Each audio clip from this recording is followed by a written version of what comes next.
Los Hechos de los Apóstoles, capítulo 13. Días de preparación. En la historia de la fe, existen momentos de silencio que preceden a las más grandes revoluciones espirituales. ¿Qué ocurre cuando un hombre, forjado en el fuego de la persecución, es llamado por Dios a un propósito que transformará el mundo? El cambio en Saulo de Tarso fue tan abrupto y profundo que dejó perplejos tanto a amigos como a enemigos. Aquel que había respirado amenazas y muerte contra los discípulos del Señor, el mismo que había sido el campeón del Sanedrín en su campaña por erradicar la fe cristiana, ahora caminaba por las calles de Damasco y Jerusalén con un mensaje que contradecía toda su vida anterior. El perseguidor implacable se había convertido en un predicador ardiente de Cristo.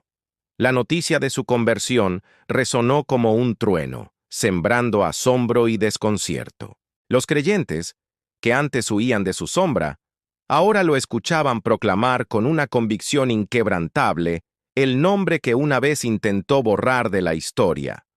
Con una audacia que solo podía nacer de un encuentro divino, Pablo entró en las sinagogas, los mismos lugares donde antes había buscado a los seguidores de Jesús para arrestarlos. Pero ahora, su propósito era radicalmente distinto. De pie ante sus antiguos colegas y compatriotas, declaraba con una autoridad celestial que Jesús de Nazaret era, en verdad, el Hijo de Dios. No basaba sus argumentos en meras opiniones o emociones, sino que tejía un tapiz irrefutable con los hilos de las antiguas profecías. Demostraba con una lógica aplastante, extraída directamente de las Escrituras, que Jesús era el Mesías esperado, el cumplimiento de las promesas hechas a Israel a lo largo de los siglos. Su predicación no era un simple discurso. Era una manifestación del poder de Dios, una revelación que iluminaba las mentes y conmovía los corazones. El impacto de su testimonio fue inmediato y arrollador. Los rabinos y eruditos judíos, maestros de la ley y guardianes de la tradición, se veían confundidos y desarmados ante la sabiduría y la autoridad que emanaban de Pablo. Intentaban debatir con él, refutar sus argumentos, pero era inútil. Nadie podía contradecir la evidencia que presentaba, ni la fuerza espiritual que respaldaba sus palabras.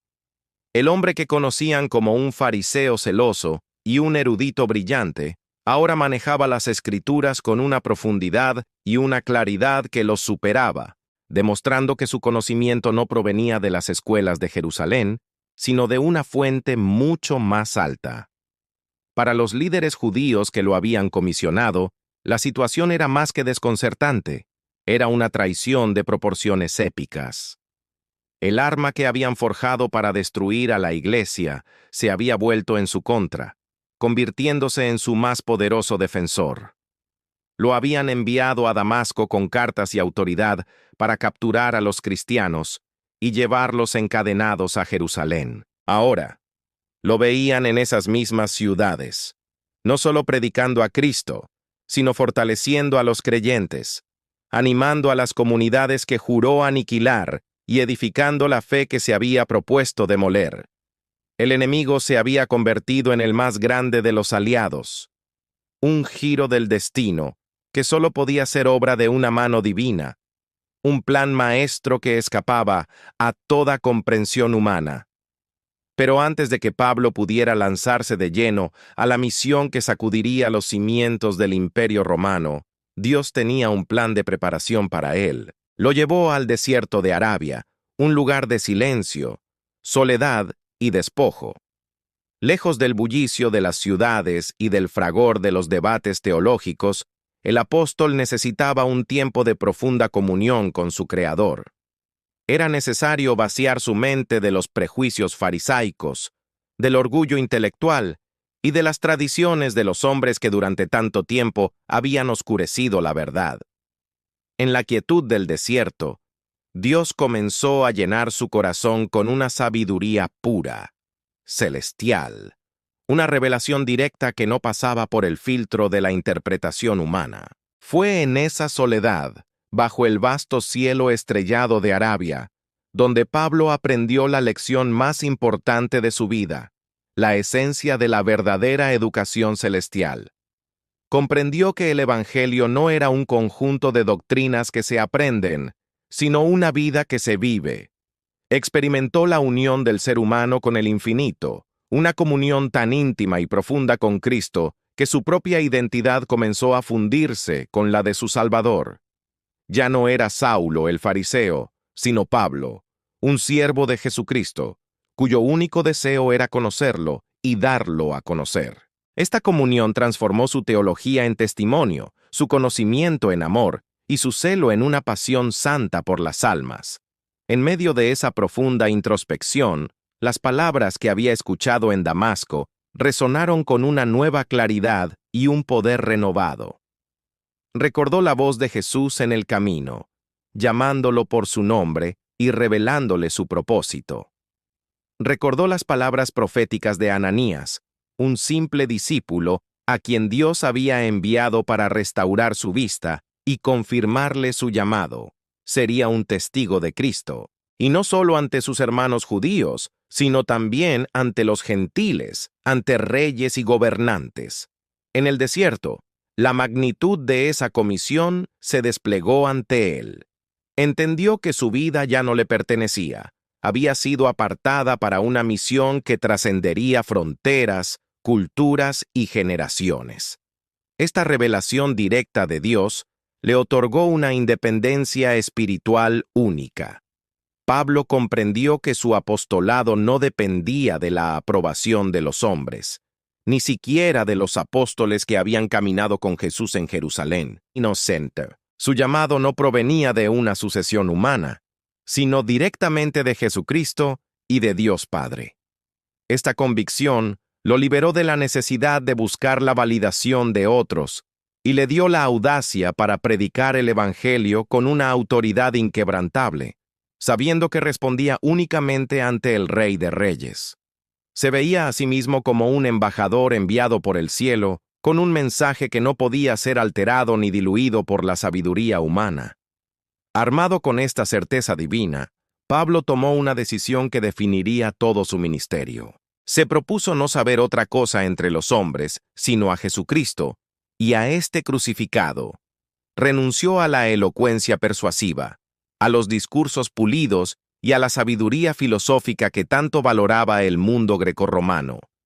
Sabía que la fe de los creyentes no debía descansar en la brillantez de un orador, sino en el poder innegable de Dios.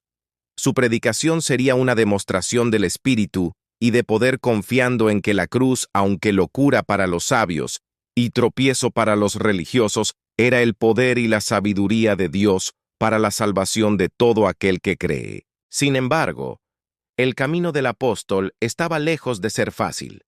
Su audaz predicación en Damasco encendió la ira de sus antiguos aliados, quienes ahora conspiraban para matarlo. Perseguido y amenazado, su vida pendía de un hilo. Pero la misma providencia que lo había llamado, ahora lo protegía. En un acto de humildad y dependencia, los discípulos lo bajaron por el muro de la ciudad en una canasta durante la noche, permitiéndole escapar de una muerte segura. Desde allí, guiado por el Espíritu, no regresó inmediatamente al centro de la acción en Jerusalén, sino que fue conducido a Tarso, su ciudad natal. Este no fue un retroceso, sino una continuación estratégica de su preparación, un tiempo para profundizar, madurar y esperar el momento perfecto de Dios para desatar su ministerio al mundo. Así, en el silencio aparente de Arabia y Tarso, Dios estaba forjando a su apóstol, preparándolo para los viajes, las pruebas y los triunfos que le esperaban. La historia de Pablo nos enseña que los mayores ministerios a menudo nacen en el desierto de la preparación, donde, lejos del aplauso del mundo, aprendemos a depender únicamente del poder y la sabiduría de Dios. Su vida es un testimonio eterno de que, para Dios, no hay pasado demasiado oscuro que no pueda ser redimido, ni futuro demasiado grande que no pueda ser alcanzado cuando un corazón se rinde por completo a su llamado. Este es el poder de un Dios que transforma perseguidores en predicadores y desiertos en campos de entrenamiento para la eternidad. Si este mensaje tocó tu corazón, apóyanos con un me gusta, comparte este video con alguien que necesite esperanza y suscríbete para seguir explorando la historia del poder transformador de Dios. Este es tu canal, donde la fe cobra vida con inteligencia artificial. Nos vemos en el próximo capítulo de los Hechos de los Apóstoles.